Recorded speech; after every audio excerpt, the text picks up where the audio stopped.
오늘 하나의 말씀은 마태복음 25장 24절에서 30절 말씀입니다. 함께 읽겠습니다. 한 달란트 받았던 자는 와서 이르되 주인이여 당신은 굳은 사람이라 심지 않은 데서 거두고 해치지 않은 데서 모으는 줄을 내가 알았으므로 두려워하여 나가서 당신의 달란트를 땅에 감추어 두었나이다. 보소서 당신의 것을 가지시었나이다. 그 주인이 대답하여 이르되 악하고 게으른 종아, 나는 심지 않은 데서 거두고 해치지 않은 데서 모으는 줄로 내가 알았느냐. 그러면 내가 마땅히 내 돈을 취리하는 자들에게나 맡겼다가 내가 돌아와서 내 원금과 이자를 받게 하였을 것이니라 하고, 그에게서 그 한 달란트를 빼앗아 10달란트 가진 자에게 주라. 무릇 있는 자는 받아 풍족하게 되고 없는 자는 그 있는 것까지 빼앗기리라. 이 무익한 종을 바깥 어두운 데로 내쫓으라. 거기서 슬피 울며 이를 갈리라 하니라. 아멘. 동서고금을 막론하고 아버지는 자녀들에게 세상을 어떻게 살아야 하는지에 대한 이야기를 해 줍니다. 물론 요즘 시대는 자녀들이 부모의 이야기에 귀를 기울이지 않고 자신들이 더 똑똑하다고 생각하는, 그래서 더 불행한 시대이긴 하지만, 과거로부터 쭉 우리는 인생의 선배들에게 이 세상을 어떻게 살아야 하는지에 대해서, 사람들 간에서 어떻게 행동해야 되는지에서 배워왔습니다. 이것이 처세술입니다. 영어는 성공하는 비밀이라고 합니다. 그들 중에는 현자라고 할 수 있는 사람들의 처세술에 관한 책들이 여러 시대를 통해서 읽혀지고 그 지혜가 전해지고 있기도 합니다. 지금도 서점에 가면 처세술에 관한 책들이 다양하게 나와 있습니다.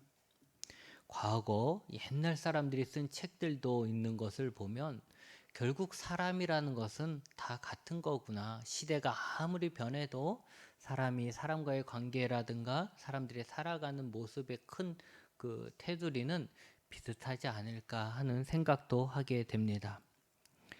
그만큼 사람들이 여전히 시대가 막 발전했지만, 과학이 발전했지만 여전히 어떻게 살아야 하는지, 또 성공한 삶의 비밀이 무엇인지 궁금해하고 또 살아가는 것을 어렵게 여기고 있다라는 것입니다. 그 책들을 읽으면 우리가 인간관계를 어떻게 풀어야 하는지 배울 수 있고, 어떻게 재산을 늘려가야 하는지, 우리가 어떤 마음으로 이 세상을 살아가야 하는지, 우리가 우리 자신을 어떻게 성공시켜 나가야 하는지에 대해서 배울 수가 있는 것이죠. 그런데 여러분, 그들의 처세술에는 분명한 한계가 있습니다. 왜냐하면 일반적인 처세술은 우리에게 꼭 다가올 죽음과 심판을 전제로 하지 않기 때문입니다. 단지 이곳에서 잘 먹고 잘 사는 거, 단지 이곳에서 다른 사람들하고 좀 편안하게 사는 거, 아니면 내가 하고 싶은 것들을 해나가는 거, 이런 것에 대한 글이라는 거죠. 여러분, 그런데 우리 그리스도인들의 처세술은 이 땅에서 잠시 잘 먹고 잘 사는 것에만 초점이 맞춰 있지 않습니다. 이들의 생각, 하나님을 모르는 사람들의 생각과 우리들의 삶의 생각은 아주 달라요. 우리가 이 땅에서 100년을 산다고 하면 하나님을 믿지 않는 사람들에겐 100년의 시간이 전부고 긴 시간이에요. 하지만 하나님을 믿는 우리에겐 이 땅에서의 100년의 시간은 잠깐의 시간이라는 거죠. 왜? 영원한, 그 후에 있는 영원한 시간에 비하면 이 100년의 시간도 잠깐일 수밖에 없는 거죠. 그러니까 이 시간이 전부라고 생각하는 사람하고 이 시간이 잠깐이다 생각하는 사람하고의 처세술이 같을 수가 없는 것이죠. 예수님은 지금 눈에 보이는 화려한 세상의 성공에 취해 있기보다는 그 모든 것들이 사라지는 마지막을 생각하고 대비하는 삶을 살라고 하셨습니다. 예를 들어주신 게 이런 것이죠. 노아 때 홍수와 같이 모든 사람들이 큰 홍수가 닥칠 것을 알지 못했어요. 그래서 그들은 일상적인 삶을 살았죠. 시집가고 장가가고 먹고 자고 농사짓고 그렇게 그냥 일상적인 삶을 살면서 그 속에서 행복을 추구하며 살았어요. 근데 노아는 어떻게 했습니까? 앞으로 올 큰 홍수를 대비하기 위해서 큰 방주를 만들었습니다.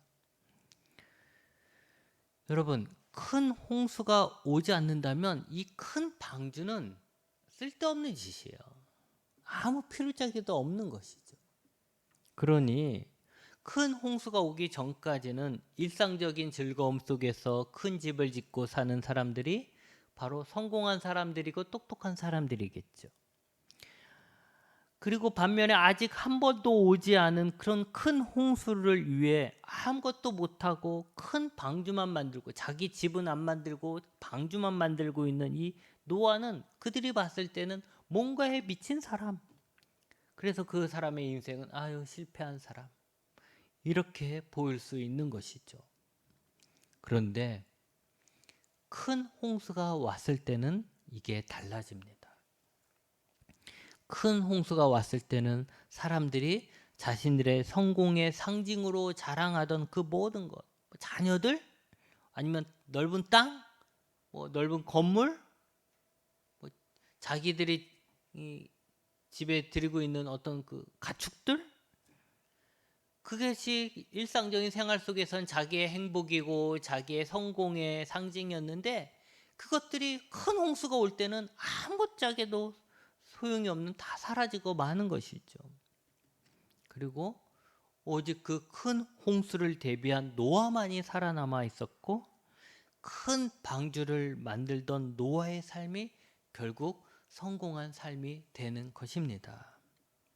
여러분, 예수님은 분명하게 심판을 말씀하셨습니다.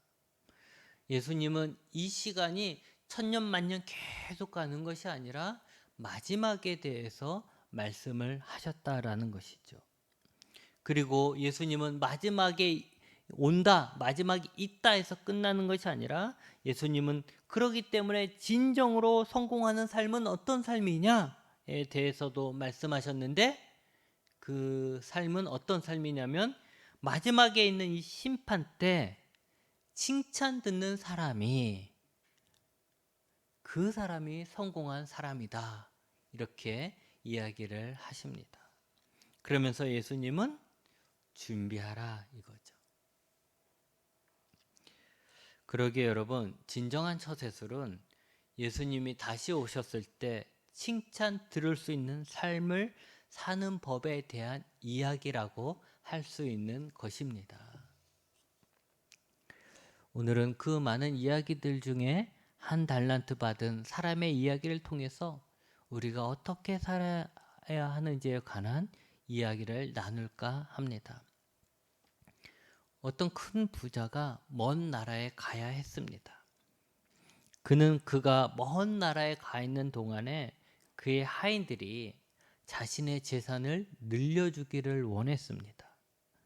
그래서 3명의 하인들에게 각각 금 5달란트와 2달란트와 1달란트를 나눠줬어요. 그리고는 자신은 언제 돌아올지 모르는 먼 타국으로 떠났습니다. 이 3명 중에 5달란트와 2달란트를 받은 자는 주인이 준 돈으로 장사를 했습니다. 그들은 열심히 일했습니다. 주인이 언제 올지 모르지만 언제든 올 거라고 하니까 이 돈을 열심히 불린 거죠. 그래서 그는 자신이 주인에게 받은 돈의 2배를 남겼습니다. 하지만 1달란트를 받은 사람은 생각이 달랐어요. 그래서 그는 땅을 파고 그 돈을 감췄습니다. 옛날에는 뭐 귀중한 거 있으면 뭐 은행이라든가 이런 게 맡기는 게 아니라 그냥 자기가 아는 비밀 장소에 땅을 파고 묻어놨잖아요. 그러니까 그렇게 그 돈을 감췄던 거예요. 그리고 시간이 흘러갑니다. 두 명의 사람들은 열심히 일을 하고 이 한 사람의 사람은 열심히 자기 삶을 사는 거예요. 그리고 오랜 시간이 흐른 후에 주인이 돌아왔습니다. 그리고는 주인이 돌아오자마자 뭐 했을까요? 자기가 돈을 맡겼던 사람, 그 하인들을 불러서 정산을 한 거예요. 그래, 내가 너에게 이만큼 돈을 맡겼는데 너는 그동안 어떻게 했어? 내가 없는 사이에 너는 뭐 했어? 어떻게 됐어? 이야기를 나누는 거예요. 그랬더니 5달란트와 2달란트를 받은 사람은 기뻤어요. 왜? 주인과 정산하는 자리가 기쁠 수밖에 없죠. 주인하고 앉아서 이야기하는 거예요. 주인님이 저에게 5달란트를 줬을 때 제가 그걸 어떻게 써야 되는지 얼마나 고민했는지 모릅니다. 그러다가 제가 무엇을 알게 돼서 거기에 투자를 하고 열심히 일을 했어요. 그러다가 어려운 일도 있었지만 이렇게 해서 잘했어요 하면서 자기가 받은 달란트를 가지고 활용했던 것들에 대해서 자랑하기 시작하고 이야기하기 시작했어요. 주인은 기쁜 마음으로 그 얘기를 듣는 거죠. 아, 그랬구나. 그때 그렇게 했구나. 너 정말 지혜로웠구나. 정말 잘했구나. 정말 위험할 뻔했구나. 하인하고 그렇게 서로 이야기하는 거예요. 근데 그 시간들이 너무나도 즐거운 거죠. 아, 내가 없는 동안에 네가 그렇게 잘했구나. 그랬구나. 그래서 결국은 2배를 넘겼네 하는 거예요. 그러니 하인도 기쁘고 주인도 기뻐서 주인은 하인을 칭찬해주고 자신의 잔치에 초대를 합니다. 그래, 너 나와 함께 먹고 마시자 라고 자기의 상에 초대를 해요. 그래서 이렇게 즐거운 주인이 이제 마지막 남은 1달란트 받은 사람도 불렀겠죠. 그래서 야, 너는 어떻게 했어? 1달란트를 어떻게 썼어? 너는 내가 없는 사이에 어떤 일이 있었니? 라고 물어봤는데 1달란트 받은 사람이 그러는 거예요. 아이, 주인님, 내가 주인님을 잘 아는데 에이, 내가 이거 돈 쓰다가 잃어버리면 주인님이 나를 얼마나 또 그러겠습니까? 내가 이거 보상도 해야 되고. 그래서 그냥 저는 땅에 묻어버렸습니다. 땅에 잘 묻어놨어요. 아무도 못 가져가게 잘 묻어놨어요. 그리고 이제 그렇기 때문에 이제 이거는 안전하게 여기 제가 주인이 저에게 맡겼던 그 돈 그대로 돌려드립니다. 여기 당신의 돈이 여기에 있습니다. 라고 딱 내놓은 거죠. 그런데 주인은 이 하인을 보고는 화를 냅니다. 그러면서 뭐라 그랬어요? 악하고 게으른 종이라고 비난을 해버렸어요.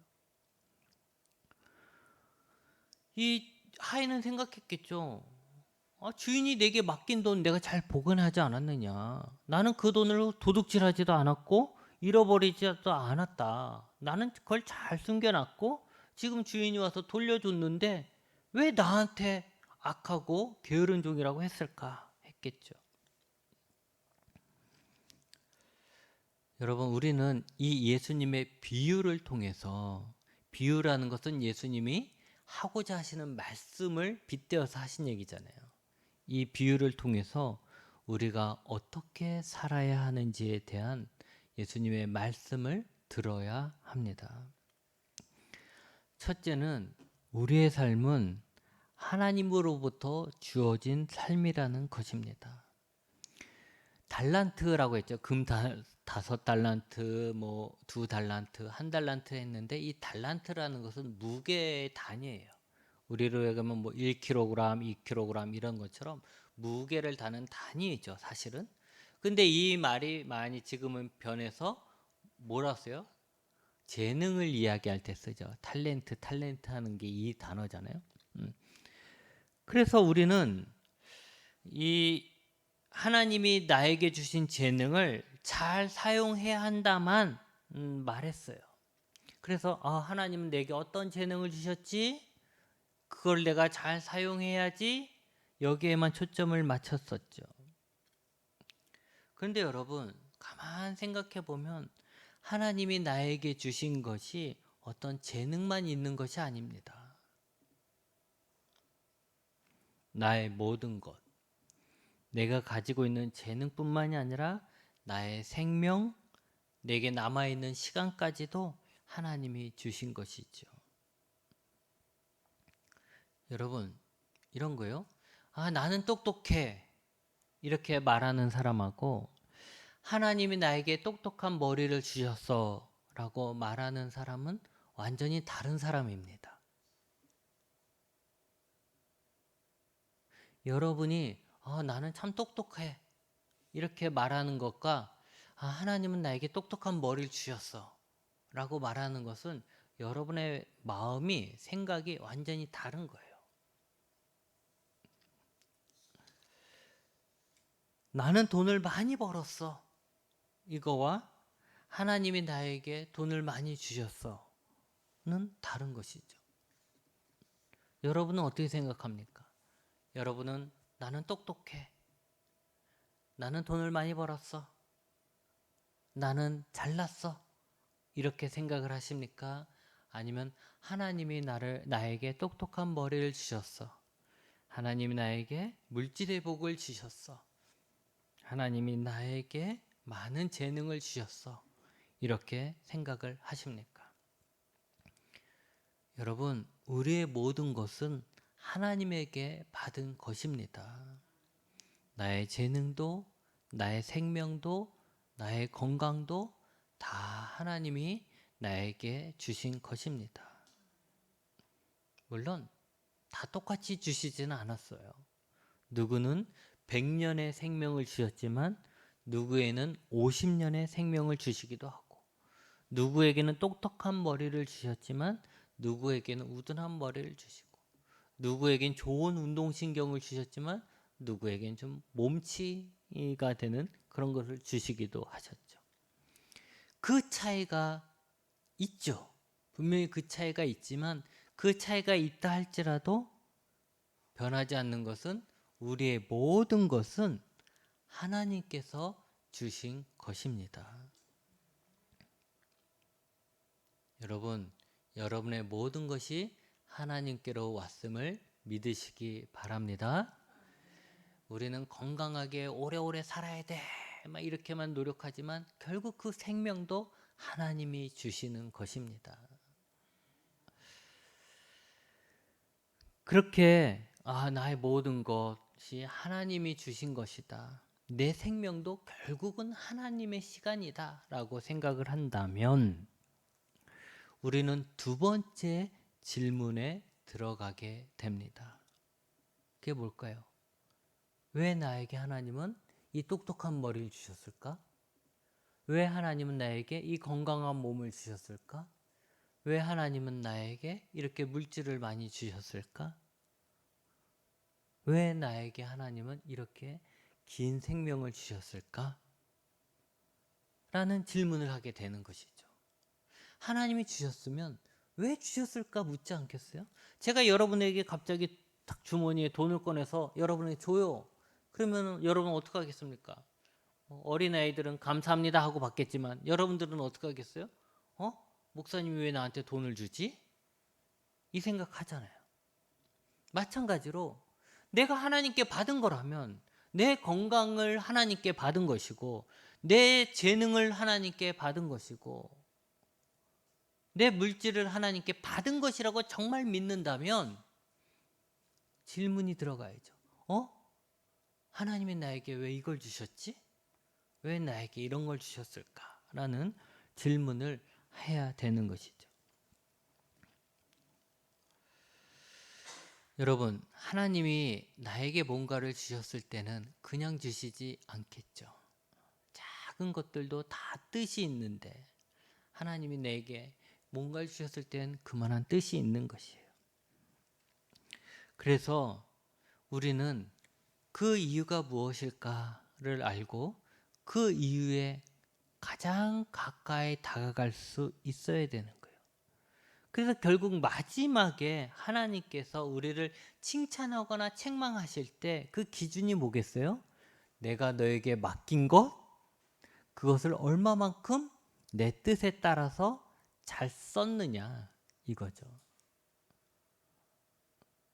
그걸 묻는 거예요.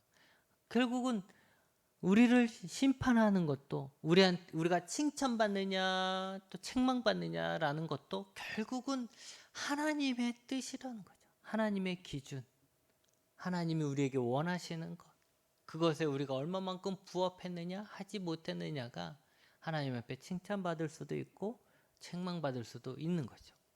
오늘 말씀에 보면은 5달란트, 2달란트 받은 자는 주인의 뜻에 맞췄어요.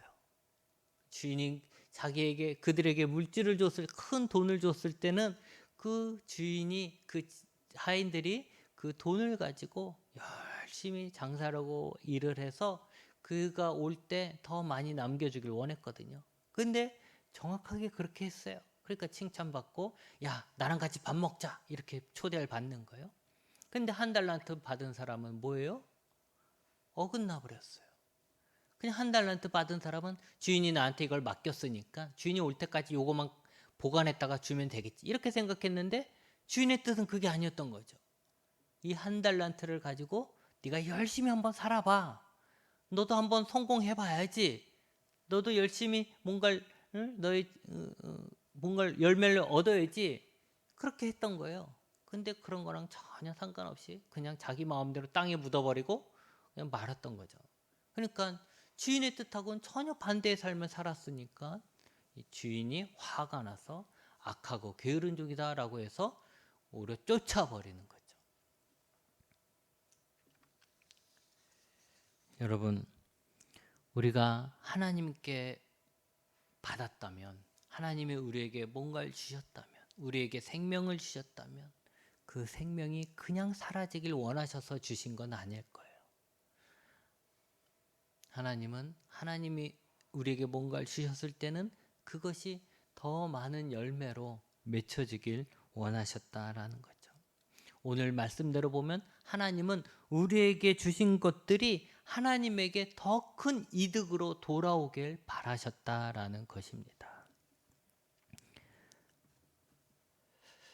여러분, 맡긴 기간이 길었잖아요. 근데 아무런 이득이 없었잖아요. 1달란트 준 사람에게. 결국 그것은 주인에겐 손해가 되는 것이죠. 그렇죠? 말씀처럼 그럴 거면 은행에 맡겨서 이자만이라도 받았어도 이득이 될 것이고, 10달란트를 받았던 사람에게 맡겼더라면 2배가 되었을 거예요. 근데 이 1달란트 받은 사람은 자기가 그 기회를 얻었음에도 불구하고 그걸 그냥 묵혀버림으로 인해서 주인에게 오히려 손해를 끼치고 만 것이죠. 그렇다면 왜 1달란트를 받은 사람은 땅에 묻어두는 어리석은 선택을 하게 되었을까요? 첫째는 그의 말을 보면 그는 두려워했습니다. 그는 주인에 대한 두려움이 있었어요. 주인이 무서웠던 거죠. 그는 주인을 생각할 때 어떤 사람이라 생각했냐면 완고한 사람이고 용서하지 않는 사람이라 생각했어요. 그는 차가운 사람이다. 주인은 돈만 하는 사람이고 자기가 열심히 일하지 않고서도 이득을 얻으려는 사람이다. 절대로 손해보는 걸 싫어한다. 이렇게 생각을 했던 거예요. 그러니까 그는 주인에 대해서 악하게 생각한 거예요. 그러니까 주인이 악하다 해서 주인에 대한 두려움을 갖게 되니까 그 다음에 어떻게 합니까? 실패에 대한 두려움이 자연스럽게 생기죠. 내가 만약 이 1달란트를 가져다가 일을 했는데 실패하게 되면 이 주인이 나를 가만두지 않겠지 라는 생각을 하게 되는 거예요. 그러다 보니까 실패하면 안 되는데 실패하면 안 되는데 생각을 하니까 더더욱 두려운 거예요. 뭔가를 하기가. 그렇게 하다 보니까 또 무슨 생각이 듭니까? 자기 자신에 대한 불신이 생기는 거죠. 나는 이거 가지고 열심히 장사해서 2달란트 만들 수 있어. 이런 생각을 못 하는 거예요. 왜? 그러다가 실패하면 어떡할 건데? 그러다가 너 실패하면 어떡하 될까? 그러다가 주인이 돌아왔는데 내가 아무것도 못 주면 그 주인이 나를 가만두지 않을 텐데? 그 주인이 얼마나 무서운 사람인데 내가 괜히 실패해가지고 이렇게 내 인생을 망치면 어떡해? 이런 생각을 하게 되죠. 그러니까 두려움이 부정적인 생각을 넣게 되고 부정적인 생각이 결국은 뭔가를 해야 되는데 하지 못하게 만들고, 에이 그냥 이것저것 다 귀찮다. 땅이나 파자. 땅이나 파서 묻어두고 그래도 그냥 맡긴 거 그대로 주면 중간이라 하겠지. 칭찬은 못 들어도 또 욕은 안 먹겠지 라는 생각을 하는 거죠. 여러분, 그런 거예요. 괜히 장사만 고생한다고 고생만 하고 실패해서 주인에게 책망을 받고 또 그 잃어버린 돈을 보상하느냐고 내 인생이 망쳐지고, 에이 그냥 땅에 묻어두는 것이 속편하다라는 결론을 이 한 달란트 받은 자는 내린 거예요. 또 둘째는 주인을 생각하지 않고 자기만 생각한 거죠. 이게 어쩌면 더 큰 죄인지도 몰라요. 주인이 3명의 하인들을 불러서 각자에게 큰 돈을 맡겼단 말이에요. 그런데 그 큰 돈을 맡겼을 때는 이 주인은 그 하인들에게 대한 기대가 있지 않겠습니까? 내가 큰 돈을 이 사람에게 맡길 때는 그 사람이 이 돈을 잘 불려줄 것이다 라는 기대를 갖고 주는 거예요. 그래서 하인이 주인을 생각한다면 나에게 이런 큰 돈을 맡긴 주인을 위해서 내가 열심히 장사를 해야겠다. 그래서 주인이 내게 맡겨주신 그 뜻을 내가 잘 이루어야 되겠다라고 다짐을 했을 것이죠. 실제로 2명은 그렇게 했어요. 그런데 이 한 달란트를 맡은 사람은 주인의 기대는 나몰라라 했어요. 주인이 내게 왜 이 돈을 맡겼을까? 이게 거기에 어떤 중요한 의미가 있을까? 그건 나몰라라 했어요. 주인이 나에게 뭘 기대하든지 간에 자신에게 더 중요한 것은 나 자신이다 이거예요. 주인이 중요한 게 아니라 내가 더 중요하지.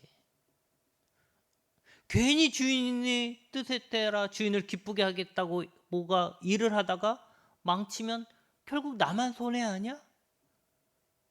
그러니 그냥 주인의 기대는 둘째고 내가 중요하니까 나를 위해서 괜히 고생하지 말고 그냥 땅에 묻어버리자 이렇게 생각을 한 거죠. 그는 주인을 위해서 모험하기를 거절한 것입니다. 주인을 위해 노력하기를 거절한 거예요. 주인이 다시 오실 때까지 주인을 위해서 열심히 일하겠다는 마음을 버린 것이에요. 그는 자기만 생각한 거죠. 아마도 이 사람은 이렇게 생각했을 것입니다. 내가 아무리 열심히 일해도 그 이익을 다 주인이 가져갈 것인데 내가 뭐하러 힘들게 장사를 하고 망칠지도 모르는 위험을 감수하냐. 그냥 땅에다가 묻어두고 편하게 주인 올 때까지 그냥 나 자신을 위해 살다가 주인이 와서 찾으면 그대로 그냥 그 사람 거 갖다 주면 되는 거 아닌가라고 생각을 한 것입니다. 여러분, 이렇게 두려움과 자신만 생각하는 마음이 결국 그를 악하고 게으른 자라고 책망받고 쫓겨나게 만들었습니다. 그런데 여러분, 이 달란트 비유를 볼 때마다 재밌는 사실이 하나 있어요. 그게 뭐냐면 예수님이 이 비유를 하시면서 실패한 이야기를 하지 않았다는 거예요. 여러분, 그렇지 않습니까? 우리라면 우리도 어쩌면 한 달란트 받은 사람과 같은 생각하지 않겠어요? 왜냐하면 장사라는 게 다 성공만 하는 게 아니잖아요. 실패할 수도 있잖아요. 실패해서 자기가 갖고 있던 재산을 다 잃어버릴 수도 있잖아요. 기껏 주인이 내게 맡긴 그 돈도 다 사라질 수도 있잖아요. 그래서 망한 사람보다는 그래도 본전이라도 보관하고 있던 그 한 달란트를 받은 사람이 지혜롭다라고 할 수도 있는데 예수님은 망하는 것에 대해서는 말씀하지 않았습니다. 이것은 무슨 뜻일까요? 왜 망할 수 있다는 것에 대해서 말씀하지 않았을까요? 그것은 우리가 하나님이 주신 것들을 가지고 하나님을 위해서 살 때는 망하지 않습니다. 실패하지 않는다라는 거예요. 우리가 하나님이 주신 것을 가지고 하나님을 위해 사는 그 자체가 벌써 성공이라는 것이죠. 유일한 실패는 두려움 때문에 아니면 나의 이기심 때문에 아무것도 안 하는 거예요. 그게 주인이 생각하는 유일한 실패인 거죠. 내가 누군가에게 뭘 맡겼는데 이 사람이 이걸 가지고 열심히 살아주길 원하는데 이걸 가지고 땅에 묻은 게 유일한 실패인 거예요. 여러분 사실 그래요. 아무 일도 안 하면 아무 문제도 없습니다. 가만히 있으면 욕은 먹지 않습니다. 내가 아무 일도 안 하고 내가 나서지 않으면 책임질 일도 하나도 없습니다. 하지만 아무 일도 안 하면 아무 열매도 없습니다. 그러면 하나님이 우리에게 그걸 주실 이유가 없잖아요. 하나님이 우리에게 생명을 주실 이유가 없잖아요. 하나님이 우리에게 물질을 주고 재능을 주실 이유가 없잖아요. 아무 일도 안 하는데. 오히려 그럴 거면 그걸 다 빼앗아다가 열심히 하는 사람에게 주면 되죠.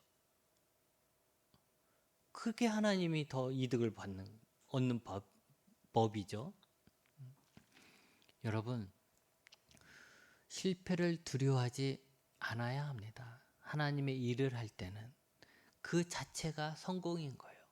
결과는 하나님이 하시는 거예요. 중요한 것은 내가 하나님께 받은 것을 가지고 하나님을 위해서 일하고 있느냐라는 것이죠. 좀 못하면 어때요? 그래도 하나님이 주신 것 가지고 내가 하나님을 위해 살아가잖아요. 적어도 하나님의 일에는 아무것도 안 하는 것이 실패입니다. 또한 하나님을 위해서 아무것도 안 하는 것은 결국 내가 본전치기 하는 것이 아니라 나만을 위해서 살아간다는 것을 말하는 것입니다. 그래서 그런 삶은 결국은 악한 삶인 거예요. 하나님이 우리를 창조하셨는데 하나님이 우리에게 모든 걸 주셨는데 그 모든 것을 가지고 하나님을 위해 사는 게 아니라 나만을 위해 살았잖아요. 그러니까 그건 악한 삶인 거죠. 그래서 결국 이 사람은 악하고 게으른 사람이라는 책망을 받게 되고 쫓겨나는 것입니다. 여러분, 우리는 예수님이 다시 오실 것이라는 것을 믿고 우리가 예수님을 만나러 갈 것이라는 것을 믿고 있습니다. 그러니 인생이라는 것은 시작에서 태어나서 죽는 그 순간까지 그 인생이란 결국 하나님께서 우리에게 주신 모든 것을 가지고 열심히 하나님을 위해 일하다가 나중에는 하나님께 평가받는 게 인생이라는 거예요. 그러니 우리에게 중요한 것은 내가 얼마나 하나님께 많이 받았는가가 아니라 내가 얼마나 하나님을 위해 살았는가 하는 것입니다. 지난 시간에 제가 기도하는데 문득 이런 생각이 들었습니다. 제가 목사로서 일할 수 있는 시간이 이제는 길어야 20년 남았습니다. 그 20년도 장담할 수 없는 시간이죠. 미래의 일이기 때문에. 어릴 적에 제가 하나님의 부름을 받고 목사가 되려고 했을 때 저는 아마도 하나님을 위해 살겠다라고 기도했을 것입니다. 헌신의 기도를 했겠죠. 하나님이 나를 목사로 부르셨으니 내가 하나님을 위해 살겠습니다. 이런 기도 분명히 했을 것입니다. 그리고 신학을 공부하고 전도사 생활을 하고 결국 목사가 된 지도 20년이 되어 갑니다. 그런데 제가 기도하면서 문득 든 생각은 내가 목사로 살아왔는데 과연 나는 처음에 기도했던 것처럼 하나님을 위해 살고 있는가 하는 것이죠. 어려운 시절 하나님께서 나에게 공급해 주시고 나를 도와주셔서 결국 나를 목사로 만들어 주셨는데 하나님께 받은 그것들을 합당하게 하나님을 위해 살았는가 하는 거죠. 물론 직업이 목사이기 때문에 저는 교회를 위해서 계속해서 일하고 있습니다. 하지만 내 마음은 정말 하나님을 위해 살고 있는가 하는 생각이 들었던 것이죠. 그러면서 이제는 길어야 20년 남은 시간인데 직업으로서가 아니라 하나님께 부름 받은 자로서 충성을 다해야 한다라는 생각이 들었습니다. 여러분도 마찬가지입니다. 여러분에게 남은 시간이 얼마일는지 누구도 알지 못합니다. 그 시간 또한 하나님이 우리에게 하나님의 일을 하라고 주신 달란트이며 기회입니다. 그렇다면 우리는 다시 생각해야 합니다. 내 인생 살아온 게 그 과거가 얼마나 성공한 삶이었고 그때 무슨 일이 있었고 이것들이 중요한 것이 아니라 지금 나에게 주어져 있는 이 기회, 나에게 남겨져 있는 이 기회를 어떻게 살아야 할까라는 것이죠. 과거가 뭘 중요합니까? 과거 때부터 열심히 하나님을 위해 살았으면 그걸로 큰 상금이 있을 거고 큰 칭찬이 있겠죠. 그거 그대로 살면 돼요. 하지만 과거에 내가 그렇게 살지 못했다면 그건 이제 끊어버리고 이제 내게 남아져 있는 이 기회, 하나님이 내게 주신 지금의 이 건강, 하나님 내게 주신 지금의 이 생명을 내가 어떻게 살아야 하는가라는 것에 대해서 진지하게 물어야 하는 것이고, 내가 이제 남아있는 이 시간 끝나면 예수님을 만나러 갈 것인데 그때 내가 예수님을 칭찬받기 위해서 어떻게 살아야지? 라고 내 삶에 대해서 예수님에게 뭐라고 이야기 해야지? 라고 예수님은 내 삶에 대해서 뭐라고 이야기하실까? 라고 생각을 하셔야 한다는 거죠. 여러분, 우리는 적어도 예수님을 믿고 하나님께 생명을 받고 하나님께 재능을 받고 하나님께 건강을 받고 하나님께 모든 것을 받은 우리는 아무것도 안 하고 죽은 듯이 살아서는 안 됩니다. 그것은 정말 하나님이 원하시는 게 아니에요. 아예 하다가 실패하는 건 괜찮아요. 하나님이 협력하여 선을 이루니까 하나님을 위해 살다가 실패하는 건 괜찮아요.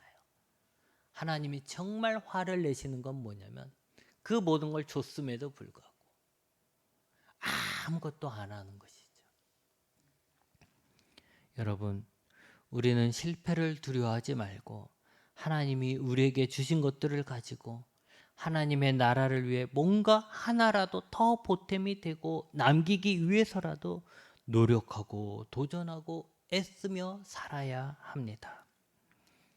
결국 최고의 처세술, 최고의 지혜는 나의 시작이 하나님께로부터 시작되었으며 내가 가진 모든 것이 하나님께로부터 왔으며 마지막에는 하나님과 함께 내 인생의 결산을 한다는 것을 알고 하나님이 맡기신 그 모든 것을 가지고 하나님을 위해 최선을 다하여 사는 삶입니다. 아직도 늦지 않았습니다.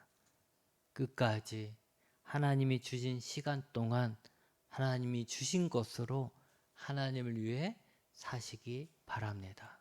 기도하시겠습니다.